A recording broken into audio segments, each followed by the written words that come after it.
Muchas gracias por su presencia aquí en este día soleado y con un excelente clima, casi sin gente aquí en el centro de la ciudad. Por supuesto, quiero agradecerle a la Brigada para Leer en Libertad, a Paloma, a todo el resto de los compañeros, la invitación para estar hoy aquí conversando sobre un tema tan apasionante. Pero antes de comenzar con ese tema, yo quiero decir aquí con toda claridad que no podemos dejar de lado, no podemos ser indolentes ante la tragedia que está viviendo hoy el pueblo palestino. Toda nuestra solidaridad con la lucha del pueblo palestino en contra del intento de genocidio del Estado de Israel. ¡Viva Palestina!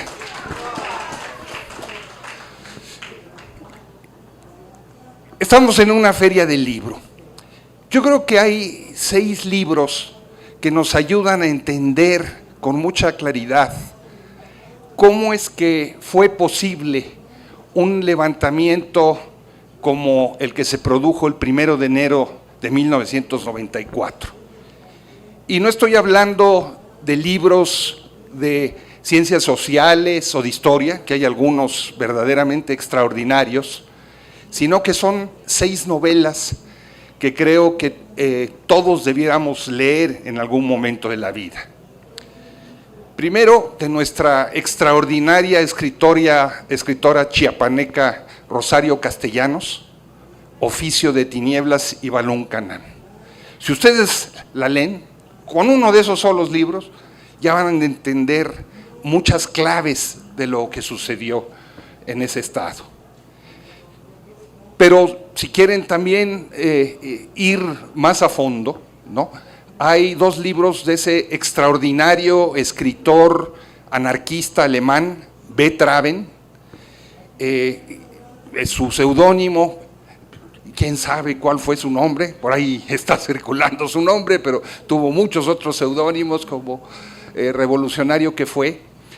Pero hay también 2 novelas suyas que nos retratan con extraordinaria claridad tanto las formas de autogobierno indígena, así se llama el libro, Gobierno, como el levantamiento que circularmente, cíclicamente se han producido en Chiapas. Es el libro de la rebelión de los colgados. Esos 4 libros son fundamentales, me parece, para adentrarnos emocionalmente en lo que sucede y sucedía en ese estado. Y otros 2 libros contemporáneos de autores relativamente poco conocidos. Uno de Alejandro Aldana, que se llama Nudo de Serpiente, que es la historia anovelada, por supuesto, del general Absalón Castellanos Domínguez y de su secuestro a manos de los zapatistas con el levantamiento, y de su historia como gran explotador, ya no solo como gobernador, sino como talador de los bosques en las monterías chiapanecas. Y el segundo es un libro de un autor chamula, que si ustedes quieren entender la génesis de la violencia o de una parte de la violencia que hoy se vive en Chiapas, su lectura es también esclarecedora.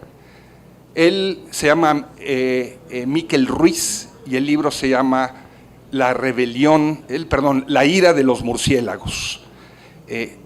Ustedes leen esos 6 libros y van a tener ya hecha la tarea, a veces mucho más que con algunos libros de historia o con algunos libros de ciencias sociales. Como todos ustedes saben, la noche del último día del año de 1993, la clase política mexicana, los grandes empresarios, celebraron a lo grande y se fueron a dormir esperando que México apareciera al día siguiente como parte del mapa del primer mundo. Ese día, el 1 de enero de 1994, debería de haber entrado, o entró en vigor, pero iba a entrar en vigor, el Tratado de Libre Comercio con Estados Unidos y Canadá, que supuestamente nos iba a convertir a los mexicanos, ¿verdad?, en ciudadanos de clase mundial, y que iba a traer a este país una enorme prosperidad y beneficio. En lugar de que esas fantasías se hicieran realidad, esos empresarios y esos políticos despertaron en plena pesadilla. Una pesadilla que no estaba en sus sueños, sino una pesadilla que estaba viviéndose en la misma realidad. Un grupo de miles de indígenas tomaron con las armas en la mano por lo menos 7 municipios en el estado de Chiapas, incluyendo el importantísimo municipio de San Cristóbal de las Casas, la antigua Ciudad Real, y le declararon la guerra al ejército mexicano y demandaron la destitución del usurpador, así le llamaron, Carlos Salinas de Gortari. Ustedes recuerdan que Salinas llegó a la presidencia en 1988 con un escandaloso fraude en contra de Cuauhtémoc Cárdenas y el Frente Democrático Nacional. Entonces, en esta declaración de guerra, demandaban a los otros poderes que depusieran al dictador, ¿sí?, y llamaban a sus tropas a avanzar rumbo a la Ciudad de México. Las imágenes eran absolutamente surrealistas cuando ustedes lo veían en la televisión, ¿no? Los primeros noticieros, no se entendía qué estaba pasando por allí, y de inmediato la explicación que vino del gobierno, que vino de la mayoría de los medios de comunicación, es que se trataba de un levantamiento en el que los indígenas chiapanecos habían sido manipulados por un grupo de blanquitos que no se habían enterado que el muro de Berlín había caído ya, que el socialismo había quedado como una reminiscencia del pasado, y que no se habían enterado tampoco de que las guerrillas guatemalteca, salvadoreña y en Nicaragua, el triunfo de Nicaragua se había convertido después en la derrota de los sandinistas. No se habían enterado de que vivíamos ya el fin de la historia. En las palabras de la famosa dama de hierro, Margaret Thatcher, que utilizaba un acrónimo para describir los tiempos que se vivían en el mundo en 1994. Ella decía: TINA, there is no alternative, no hay ninguna otra alternativa que no sea el neoliberalismo. Y de repente tienen ustedes a este ejército de indígenas tomando estas ciudades, ¿sí?, levantando un programa de lucha con 11 demandas, entre las que estaban libertad, justicia, democracia, techo, salud, etcétera, etcétera, comprensibles para toda la población, ¿sí?, emprendiendo enormes y fuertes combates. Se combatió muy cruentamente en Ocosingo, donde el ejército ejecutó extrajudicialmente a varios de los alzados. Hubieron grandes enfrentamientos en Comitán. Durante 12 días hubieron choques armados en todo el estado de Chiapas y un conjunto de acciones en otros lugares del país que pasaron relativamente desapercibidas, como el tirar torres de transmisión eléctrica en distintos puntos de la geografía nacional. Curiosamente y sorpresivamente al mismo tiempo, en lugar de que ese levantamiento armado generara una animadversión social y se sumara la población a la estigmatización promovida por el presidente Salinas en contra de los alzados, se despertó una enorme ola de solidaridad con los indígenas. Y miles de gentes en las calles comenzaron a demandar, tanto en la Ciudad de México como en muchos otros lugares del país, comenzaron a exigir una salida pacífica al conflicto. De tal manera que 12 días después de estos combates se establece una especie de tregua y se avanza en lo que va a ser el inicio de los primeros diálogos entre los alzados y el gobierno federal en San Cristóbal. Hay grandes cambios en el gobierno en esas fechas.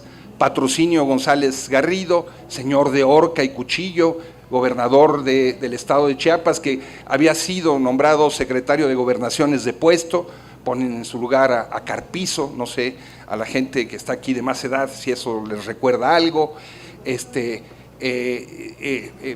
se ve, hay movimientos literalmente en todo el gobierno, y se nombra a Manuel Camacho Solís, que en aquel entonces era canciller, como mediador para el proceso de paz. ¿Cómo fue que se llegó a este 1 de enero de 1994? ¿Qué pasaba en Chiapas para que algo así fuera posible, ¿no? Fuera de toda la imaginación? Algo en contra de la corriente de lo que sucedía en el mundo. Bueno, ahí hay una larga historia que relatar y no la voy a detallar mucho. Pero es importante que nos metamos en ella para comprender las claves del éxito de ese levantamiento y de su carácter masivo. En Chiapas, el último estado en adherirse a la República Mexicana, la revolución llegó tarde y mal. Los supuestos revolucionarios que se levantaron en armas eran más bien aliados de los terratenientes, de los grandes finqueros, que de los grandes movimientos de transformación que se vivían en el resto del país. De tal manera que la reforma agraria fue realmente muy precaria, ¿no? A diferencia de otros estados donde hubieron grandes repartos, en Chiapas los finqueros se quedaron con las mejores tierras y a los indígenas y a los campesinos les dieron los montes, pelones, sin agua, sin facilidades para producir. Pero no solamente eso, sino que estos finqueros y hacendados fueron avanzando cada vez más sobre las tierras de los indígenas. Metían al ganado y una vez que el ganado entraba, ¿sí?, ellos acababan alambrando esas tierras como si esas tierras fueran suyas. Es decir, estamos hablando de que a lo largo del siglo XX, además del que ya había sucedido durante el XIX, hay un enorme despojo de las tierras de origen indígena y concentración en manos de estos finqueros. Y hablo de finqueros porque la finca es una institución muy particular de Chiapas, en donde se reproducen las peores condiciones de explotación de las que ustedes se pueden imaginar. Los finqueros, literalmente, tenían derecho de pernada, es decir, derecho de abusar de las mujeres, de las niñas, ¿sí? Las fincas acababan estando llenas luego de peones que tenían medios hermanos cuyo padre eran los mismos finqueros. Los finqueros tenían sus propios policías y sus propios ejércitos, conocidas como guardias blancas, que ejercían permanentemente la violencia en contra de ellos. Le dejaban a los indígenas, si acaso, unas cuantas tierras para que pudieran sembrar el domingo, ¿no?, cuando no tenían que hacer servicio en su casa. Y de manera simultánea, en lugares como la costa, se establecen grandes plantaciones, muchas de ellas de grandes propietarios de origen alemán, que habían llegado a través, muchos de ellos de Guatemala, ¿no?, que son también literalmente grandes fábricas de explotación. Allí se utilizaba mano de obra guatemalteca que entraba y salía en las peores condiciones, o de indígenas de los Altos de Chiapas que tenían sus pequeñas tierras, no les alcanzaba para vivir, y que los enganchadores los llevaban para recoger la pizca del café más o menos en esta temporada, entre noviembre y marzo, para tener algunos ingresos. Estamos hablando de un estado donde se practica una ganadería absolutamente atrasada, ¿no? Se le llamaba metafóricamente la ganadería minera, porque las pacas, las reses llegaban y pastaban, iban destrozando la selva, iban devorando la selva sin ningún proceso de reforestación. Y estamos hablando de la explotación de las monterías, donde se sacaba la madera preciosa de caoba, de cedro, sin ningún manejo que buscara conservar el bosque, y siempre haciendo una enorme explotación de la mano de obra. Si ustedes hablan incluso hoy en día con muchos, con distintos indígenas, entre los que se han alzado, la memoria de lo que vivieron sus padres o sus abuelos o sus bisabuelos en condiciones de absoluta inhumanidad es tremenda. No les exagero si les digo que a los indígenas que se inconformaban, los finqueros terminaban cortándoles las orejas, ¿no? Hay toda una colección de imágenes fotográficas de indígenas con imagen. ¿Qué quiero decir con eso? Quiero decir que a lo largo de los años se fueron acumulando agravios tras agravios tras agravios. La situación comenzó a cambiarse, y estoy saltando muy rápidamente en el tiempo, en el año de 1974.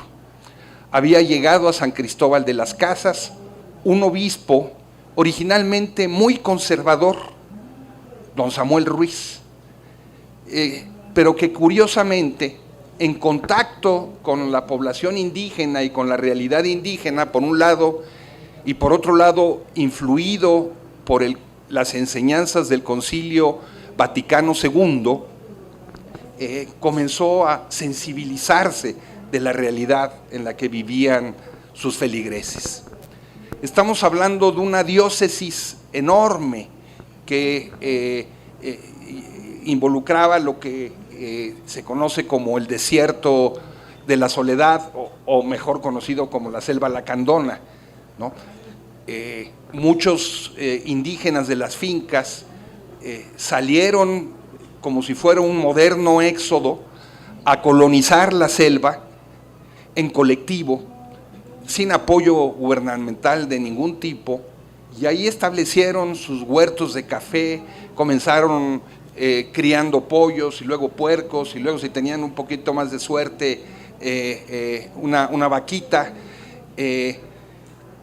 y comenzaron estableciéndose en colonias.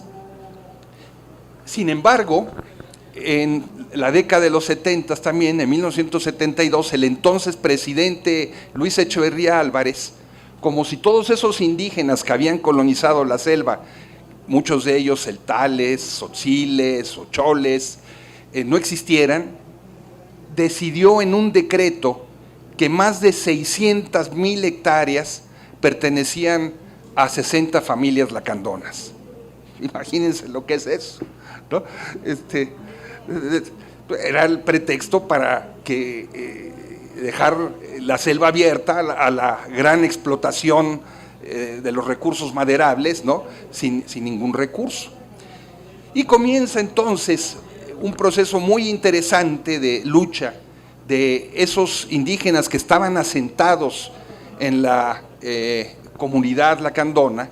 Es una lucha que se conoce con el nombre de la lucha en contra del decreto de la selva lacandona, de la brecha de la selva lacandona, por obtener y que se les dote a ellos de tierras ejidales en esas regiones.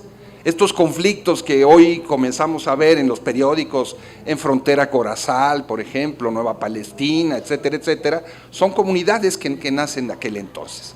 Pero son comunidades literalmente alejados de la mano de Dios. O más bien, los únicos que entran a apoyar a ese proceso de autoorganización de esas comunidades son las gentes de la diócesis.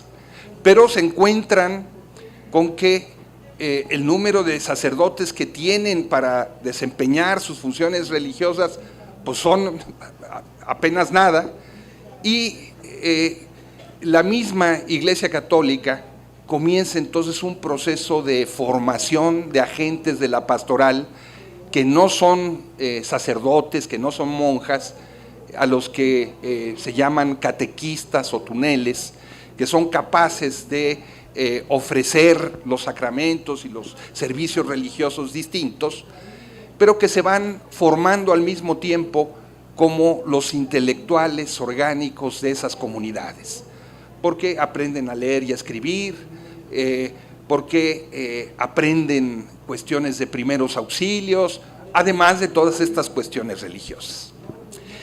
En el año de 1974, se realiza entonces en Chiapas el Congreso Indígena de San Cristóbal. Era gobernador el doctor Manuel Velasco, un médico muy reconocido, y junto con Samuel Ruiz convocan a este Congreso.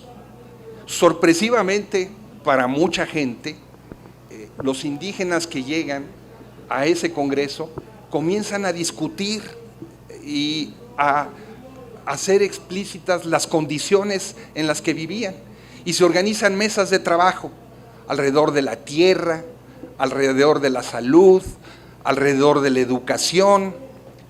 Si ustedes ven las actas de ese congreso y la comparan con los escritos de los zapatistas a partir de 1994, van a encontrar la enorme similitud y la gran continuidad que hay entre ese lenguaje y ese proceso. De allí, de ese congreso, surgen además tres grandes organizaciones campesinos e indígenas que son muy importantes. Una de ellas es la CIUAC, la Central Independiente de Obreros Agrícolas y Campesinos, ligada básicamente a lo que era el Partido Comunista, que busca organizar a los jornaleros de esas fincas y que se mete a las fincas ahí a enfrentar a los finqueros y a tratar de que se aplique la ley. Otra es la organización campesina Emiliano Zapata en la región de Venustiano Carranza, que impulsa la lucha por la tierra en todo el estado, y otra son un conjunto de organizaciones que nacen de un organismo que se llama la Unión Quiptic. Son uniones de ejidos que avanzan, además de por la lucha por la tierra, avanzan al mismo tiempo en apropiarse del proceso campesino, buscan comercializar su café con mejores precios, etcétera, etcétera. Y entonces, mientras ellos tratan de organizarse y luchar, se van enfrentando con la fiereza y la violencia del gobierno de Chiapas, de lo que se conoce allí como la familia chiapaneca, ¿no? Que ejercen una represión salvaje en contra de esas luchas.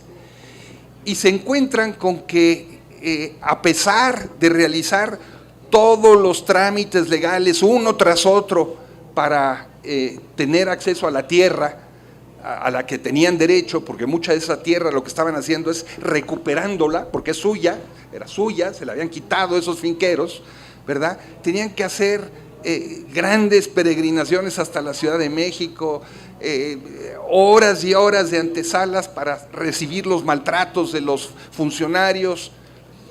Y en ese ínterin hubieron masacres como la de Bolonchán, por parte del ejército, literalmente decenas de muertos.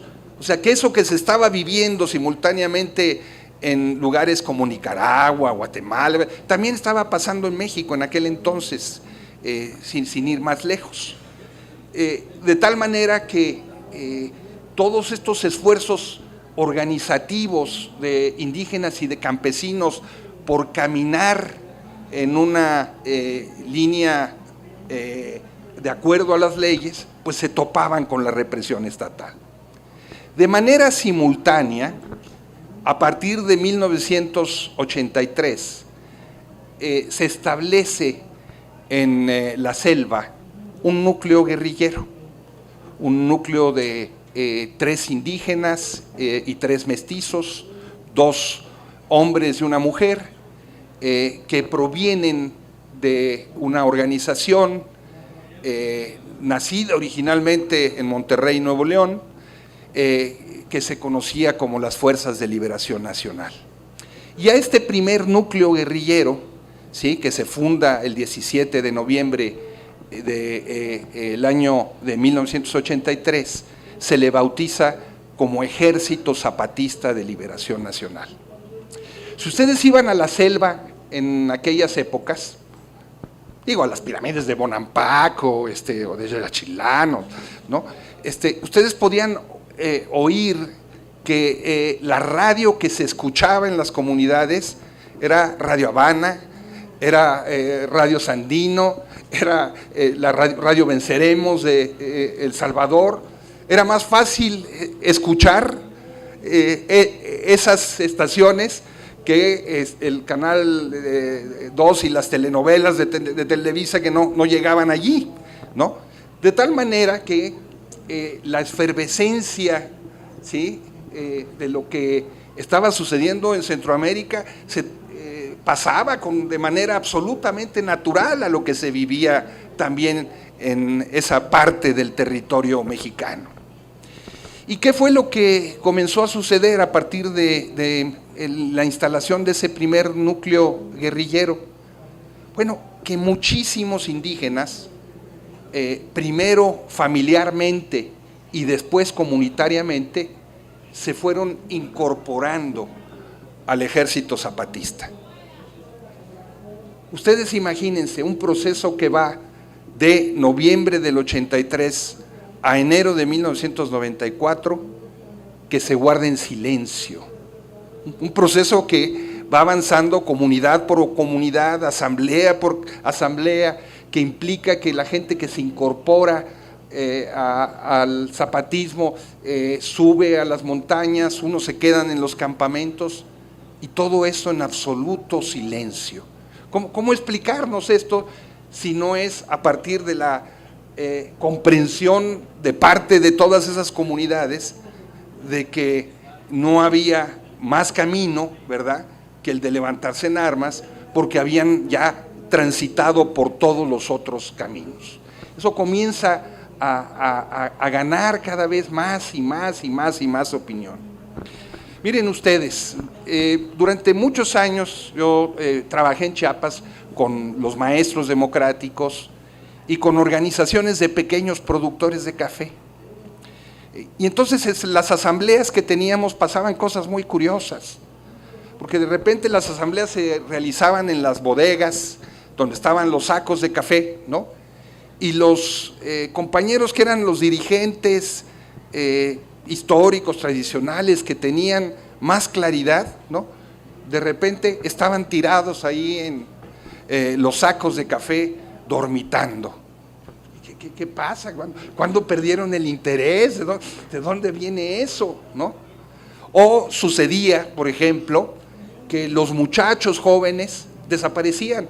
Bueno, ahora todo el mundo se va de migrante, o mucha gente se va de migrante, pero en aquel entonces era muy raro, ¿no? Si acaso algunos se iban a Cancún a trabajar de meseros, si podían, en fin, pero se desaparecían.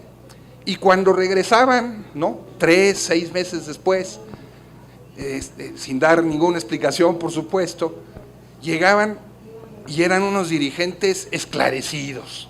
Tomaban la palabra, ¿no? Y hablaban como si de repente los hubieran sido iluminados por el verbo divino. Bueno, eso que parecía, eso ahí en esas organizaciones pasaba en todos lados de la selva, pasaba en todos lados de las organizaciones de los Altos. ¿Y qué era lo que estaba sucediendo? Bueno, pues después apareció muy claro que todos esos muchachos pues se iban a la selva, se entrenaban, aprendían no solamente a manejar armas, sino también aprendían cuestiones de política, de reafirmación ideológica, etcétera, etcétera, y luego regresaban. Y que esos viejos dirigentes que en lugar de orientar las asambleas estaban acostados en los sacos de café, pues estaban acostados en los sacos de café porque habían estado entrenando en la noche, ¿no? Se habían desvelado haciendo otras actividades y no precisamente yéndose de farra. Pero lo mismo sucedía con los maestros. Imagínense todos los maestros que estaban en esa zona, que eran muchos de ellos maestros democráticos que venían de una lucha democrática desde 1979 y que también tuvieron que guardar silencio, ¿no? Esos pobres maestros con muchos trabajos armaban sus equipos de fútbol en las comunidades y luego los chavos se les iban, ¿no? Y cuando regresaban los chavos, ¿no? Regresaban igual, pues con las pilas puestas y en lugar de andar calzando guarache, pues ya llevaban botas, ¿no? ¿Quién sabe cómo habían llegado esas botas allí? Ya esas cosas habían cambiado. O sea, había toda esta ebullición que estaba por detrás y que crecía sobre la maleza, bajo la maleza, en absoluto silencio, y que avanzaba a pasos agigantados. En 1992, ustedes recuerdan, se conmemoraron los 500 años de la resistencia indígena, campesino y popular. Hay quien decía que era los 500 años del descubrimiento. Bueno, ¿quién descubrió a quién, verdad? Fue una conquista y fue un proceso de colonización y un proceso de resistencia, como se dijo en aquel entonces. Y hubieron procesos y luchas por todo México, en Guerrero, aquí mismo el 12 de octubre se desembocó en una enorme marcha ahí en el Zócalo, llegaron concheros como los que luego llegan aquí al Zócalo, en fin, una cosa muy, muy movida. Bueno, en Chiapas la cosa estuvo más movida, porque una organización que se llamaba ANSIES, Alianza Nacional Campesina Indígena Emiliano Zapata, salió a marchar en posiciones con columnas absolutamente disciplinadas, en orden, y con arcos y flechas, ¿no? Y en esa marcha un grupo se desprendió y tiró a mazazos la estatua del conquistador Diego de Mazariegos. Fue un escándalo, ¿no? ¿Qué pasó? Qué falta de respeto. Imagínense los auténticos coletos, como se llaman a los de San Cristóbal, que les tiren a su héroe conquistador blanco y barbado. Es una cosa tremenda. Pero bueno, eso era un indicador de que algo estaba pasando allí, ¿no? Y luego comenzaron a pasar también cosas bien interesantes, como que en aquel entonces había un programa de apoyo a la pobreza, de que el presidente Salinas se sentía muy orgulloso, que era el Programa Nacional de Solidaridad. Seguramente habrán oído hablar de ustedes de él. Había hasta un montón de comerciales de solidaridad. Bueno, y daban dinero y luego los campesinos los pagaban. Y era muy curioso porque en ese programa los campesinos y los indígenas que habían sido muy buenos pagadores, en el 93 dejaron de pagar. Pero también comenzó a suceder que las vaquitas que tenían las comenzaron a vender. Y ese año mucha gente no sembró maíz. Algo estaba pasando. Sí, pues sabemos que en las comunidades se realizaban asambleas y las asambleas votaban la guerra. Votaban levantarse en armas, ¿no? Como finalmente lo acabaron haciendo, y ahí están las actas de las asambleas que dan fe, que dan cuenta de ese proceso que viene de abajo hacia arriba. O sea, son las comunidades las que deciden hacerlo, no es que llegue alguien a meterles la idea de que necesitan hacerlo, no, son las comunidades las que cansadas de todo esto avanza. En mayo hay otro incidente muy peculiar, que es que el ejército se topa con un campamento que después sabríamos pertenece a los zapatistas, en un lugar que se llama Las Calabazas. Y hay 2 muertos, un soldado y un indígena. Y el ejército lanza una campaña, agarra a unos pobres vendedores guatemaltecos de calcetines y ropa interior y los mete al bote y los presentan como si ellos hubieran sido los responsables de lo que sucedía. Pero se quedan callados, ya no hacen mucho ruido. Sale la información en lugares como La Jornada, como El Proceso, pero no mucho más. ¿Por qué? ¿Por qué guardó silencio el gobierno? Bueno, pues por una razón muy sencilla. Estaba la inminencia de la entrada en vigor con el Tratado de Libre Comercio. Y entonces imagínense el mensaje que hubiera sido el que se reconociera que en México había un movimiento político militar, ¿no? Que ponía en cuestionamiento esta idea de que los derechos humanos se respetaban, éramos modernos, etcétera, etcétera. Entonces prefirieron acallarlo y irse a las comunidades con una especie de manguera, con pesos, a repartir dinero, a tratar de ver si el agua de los billetes, ¿verdad?, amortiguaba el descontento social. Y no se sabía muy bien cuándo se rumoraba de que iba a haber un levantamiento, pero no se sabía muy bien. Una de las fechas que se manejaba era el 28 de diciembre, que como ustedes saben es el Día de los Santos Inocentes, cuando se juegan bromas. Pues llegó el 28 de diciembre y no pasó nada. Pero ojo, llegó el último día de enero y se produjo ese enorme levantamiento. Miles de indígenas tomaron las cabeceras municipales, combatieron hasta que se abre ese proceso de paz. El proceso de San Cristóbal fue un proceso muy interesante que se realizó ahí en la catedral. Hay una imagen, ustedes probablemente los que tengan más edad la recordarán, en donde la delegación zapatista saca la bandera nacional, ¿no? Y Manuel Camacho, que era el delegado gubernamental, se pesca a un ladito de la bandera para poder salir en la foto, ¿no? Y no quedar fuera de esa foto. Y teóricamente hay una serie de avances, en fin, se sistematizan las demandas y los zapatistas hacen como acostumbran hacer en todos estos casos, van a consulta. Pero en esa consulta se atraviesa el 23 de marzo de 1994. ¿Se acuerdan? El 23 de marzo, el asesinato de Luis Donaldo Colosio.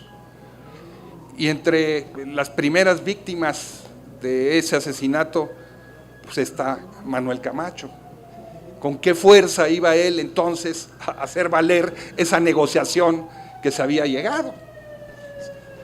Los zapatistas convocan en ese entonces, ¿sí?, a una gran convención nacional democrática, así se llamó, en la selva, a la que fueron don Pablo González Casanova, Carlos Monsiváis, Juan Villoro, un montón de gentes, pero también muchos delegados de movimientos populares, campesinos, de todo el país, con la idea de reproducir o de inspirarse en lo que fue la gran convención de Aguascalientes de la Revolución Mexicana, en donde los representantes de los ejércitos de Villa y Zapata se juntaron para avanzar en contra de Carranza y en contra de las fuerzas de la contrarrevolución. En esas elecciones, ustedes recordarán, el candidato es un personaje gris, que se llamó Ernesto Zedillo, ¿no? que pudo ser candidato porque él había renunciado como secretario antes de que pasara lo de Colosio para ir a coordinar su campaña. Y se levanta una enorme campaña del miedo, ¿no? Y llegan las elecciones en donde participa el ingeniero Cárdenas. El ingeniero Cárdenas va en aquel entonces a la selva y se reúne con los zapatistas, ¿sí?, junto con doña Rosario Ibarra. Los zapatistas explícitamente hablan de que no hay que votar ni por el PRI ni por el PAN, no dicen otra cosa, pero hablan así explícitamente, ¿no? Pero esta campaña del miedo más todo el aparato se traduce en un enorme fraude electoral. Y ese fraude también impone en Chiapas a un gobernador que se enfrenta a un periodista extraordinario, don Amado Avendaño, director del diario El Tiempo de San Cristóbal de las Casas, que tenía su casa, su oficina siempre abierta. Ya llegaban los indígenas y hacían sus denuncias, y Amado Avendaño es el candidato de todas estas fuerzas, al tiempo que en prácticamente todo el estado de Chiapas, indígenas y campesinos retoman las tierras que les habían quitado los grandes hacendados y los finqueros. Ustedes recordarán que en 1992 Salinas reformó el artículo 27 constitucional y que decretó literalmente el fin del reparto agrario, hizo la bandera blanca en el campo. Incluso se llevó a los dirigentes a Los Pinos, se dio ese lujo, ¿no? Y detrás de él, a sus espaldas, había un retrato grandote de Zapata, y como Zapata, cuando llamó a los suyos a firmar el plan de Ayala, Salinas también quiso que se firmara un plan y les dijo: los valientes que den un paso al frente, así, y ahí fueron. Ahí había un antiguo, ni tan antiguo, un dirigente indígena chiapaneco que había dado una lucha muy importante por la tierra, que cuando vio lo que estaba pasando preguntó dónde estaba el baño y no volvió a aparecer sino hasta el año de 1996, una cosa así, como 4 años después, porque se dio cuenta de cómo estaban las cosas. Pero bueno, formalmente, a pesar de que en Chiapas, como les había dicho, casi no había habido reforma agraria, en los hechos, a partir del levantamiento zapatista, se da una reforma agraria desde abajo, en todo el estado,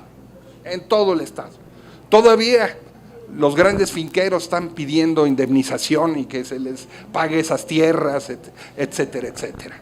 Bueno, sobre esas tierras ocupadas, los zapatistas han construido todo un proyecto de autogestión. Ellos practican ahí el trabajo colectivo de las tierras, tienen sus cooperativas de café, sus proyectos de salud, sus proyectos educativos autónomos y su propio gobierno. Y es en el marco, regreso a 1994, cuando en diciembre avanzan y constituyen lo que son los primeros municipios autónomos. Zedillo estaba, según esto, negociando muy discretamente con los zapatistas. Envió a un personaje que se llamaba Mario Luis Fuentes. Y luego fue nombrado como secretario de Gobernación Esteban Moctezuma, nuestro hoy embajador en Washington. Esteban Moctezuma era secretario de Gobernación. Hay una primera reunión en la selva donde están la comandancia zapatista, Samuel Ruiz como intermediario, y quedan para hacer una segunda reunión el 9 de febrero de 1995. ¿Y qué creen que pasó en esa fecha? Que en lugar de llegar Esteban Moctezuma, llegó el ejército para tratar de detener a la comandancia zapatista. En la televisión comenzaron a sacar que la supuesta identidad del subcomandante Marcos y de agarrar gente presa y a meterlas al bote, y se comienza a organizar una cacería de brujas. Es decir, Chinameca II. Ustedes recuerdan lo que pasó en Chinameca con Emiliano Zapata, donde se le ofreció, ¿no?, a Zapata unirse y lo que hicieron fue asesinarlo. Bueno, aquí le hicieron lo mismo a los zapatistas, lo que pasa es que no los pudieron detener, simple y llanamente, no pudieron detener a la comandancia, detuvieron a otros. Y como sucedió en los primeros días del conflicto, miles de gente salieron a la calle a exigir el fin de la ofensiva militar y que se avanzara en un proceso de diálogo. Y es así como el 11 de marzo de ese año, el Congreso de la Unión decreta una cosa que se llama la Ley para la Concordia y la Pacificación en el Estado de Chiapas, la ley del 11 de marzo, que reconoce la existencia de los zapatistas y que establece el compromiso de avanzar en un proceso de diálogo para resolver las demandas fundamentales. Me pongo a hablar y se va el tiempo y ya estamos casi sobre la hora del tiempo y apenas vamos en 1996. Pero bueno, creo que valía la pena hacer este repaso, ¿no? Porque el tiempo pasa, ya pasaron 30 años y no nos acordamos necesariamente. Bueno, es muy interesante porque en estos acuerdos de San Andrés hay mesas. La primera mesa es Derechos y Cultura Indígena, la segunda mesa es Democracia y Justicia, la tercera es Desarrollo y Bienestar, la cuarta es la mesa sobre la mujer, son 6 mesas en total. Y es muy interesante porque en la primera mesa sobre Derechos y Cultura Indígena, los zapatistas, en lugar de negociar ellos sus demandas, lo que hacen es convocar a los dirigentes indígenas de prácticamente todo el país a que sean ellos los que planteen su voz. Pero no solamente los invitan a ellos, invitan por ejemplo a Ricardo Rocha, que en aquel entonces era un conductor televisivo muy importante, antropólogos, historiadores, y entonces aquello que podía haberse convertido en una especie de Torre de Babel, ¿no?, se convierte en todo lo contrario, ¿no?, se convierte en una especie de constituyente donde las distintas experiencias y visiones indígenas del país se sintetizan en un gran documento que se firma entre el gobierno y los zapatistas el 16 de febrero de 1996, los famosos Acuerdos de San Andrés, donde en síntesis lo que se hace es reconocer que es necesario hacer una gran reforma constitucional para incorporar el derecho de la existencia de los pueblos indígenas y su ejercicio de libre determinación y autonomía como expresión. Bueno, esto es lo que se acordó. Por supuesto no se cumplió. Y en lugar de que se cumpliera lo que hizo Zedillo, el ejército, pues fue desarrollar una política de contrainsurgente sobre la base de fomentar la creación de grupos paramilitares que se dedicaron a atacar no tanto a los zapatistas como a todos aquellos que eran sus bases de apoyo o que estaban de acuerdo con sus demandas aunque no estuvieran a favor de levantarse por las armas. Y estos paramilitares, por ejemplo, Paz y Justicia en el norte de Chiapas, mataron a más de 100 indígenas choles, quemaron iglesias, robaron ganado, violaron mujeres. Pero bueno, ya el momento cumbre de este proceso de militarización fue el 22 de diciembre de 1997, cuando un grupo de paramilitares asesinó a 45, sobre todo mujeres, algunas de ellas embarazadas, que estaban rezando pacíficamente en la ermita de Acteal. En una verdadera salvajada, le metieron machete al vientre de las mujeres embarazadas para sacarles el producto.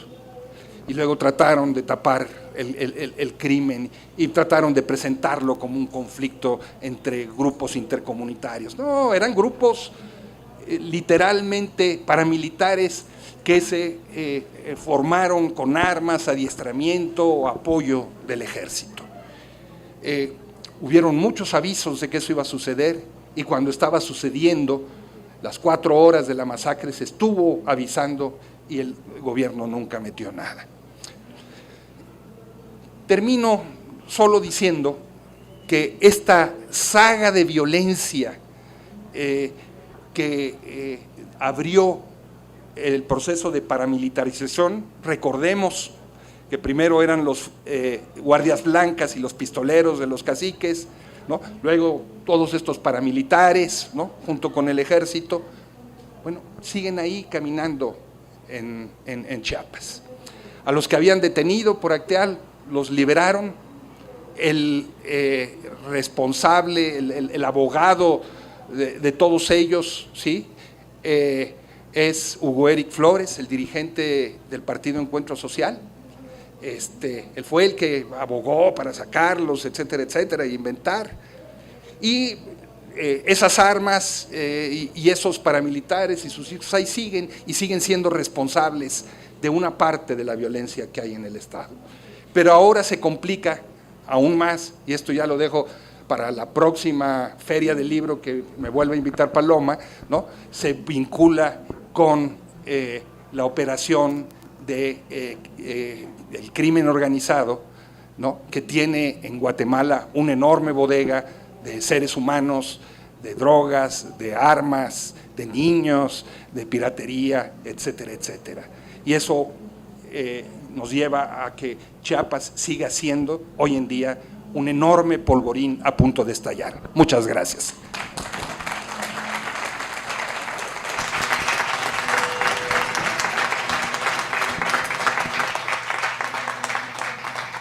Gracias, Luis. Si alguien quiere hacer alguna pregunta, todavía tenemos un poco de tiempo. Nada más necesito que se acerquen aquí porque no…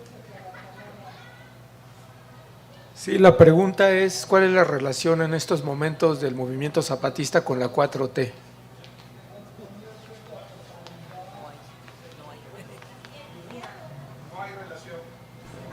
Ninguna. Nada más comentar que en el tiempo de la guerrilla guatemalteca, yo estuve participando con Padre de San Pedro Mártir, Jesús Ramos, de la Teología de la Liberación, y yo fui a trabajar con los jefes guatemaltecos, y ahí claramente nosotros fuimos testigos de esta forma que dices de actuar del ejército, de abrir a las mujeres en canal y sacarles a los niños, que eran los caiviles. La tropa guatemalteca era la que hacía eso, y alguna vez que nos tocó correr por nuestra vida, tenían la costumbre de cavar hoyos en el campo y llenarlos con hojas. Ahí nos escondieron a nosotros, que éramos los que íbamos, éramos 8 personas de aquí de la Ciudad de México, porque venía la tropa, y cuando salimos de ahí no sabemos cuánto tiempo, estaba todo eso horrible. Horrible. Muchas gracias por su testimonio. Luis, una pregunta es, en la nueva estrategia de los zapatistas, se ha informado que la empezaron a construir hace 10 años. Estamos a punto de celebrar los 30 años, quiere decir que en los 10 últimos años fueron discutiendo esto a través de todos los procesos de asambleas o no sé, pero es un cambio notable en la estrategia, pero que se empezó, es un estilo muy, muy interesante, que se empezó hace 10 años. Esto, ¿estoy en lo correcto? Es lo que percibo yo. Bueno, en el 2003 se anunció, o sea, hace 20 años, se anunció la organización de las juntas de buen gobierno y de los caracoles, como una especie de gobierno regional, ¿sí? Que agrupaba distintos municipios. Hoy están anunciando un cambio en esta forma de organización y han dado a conocer una serie de comunicados. Todavía no salen los comunicados completamente, entonces cualquier cosa que diga yo, de entrada va a ser mentira, segundo va a ser especulación, no tengo idea de hacia dónde vas. Gracias, Luis.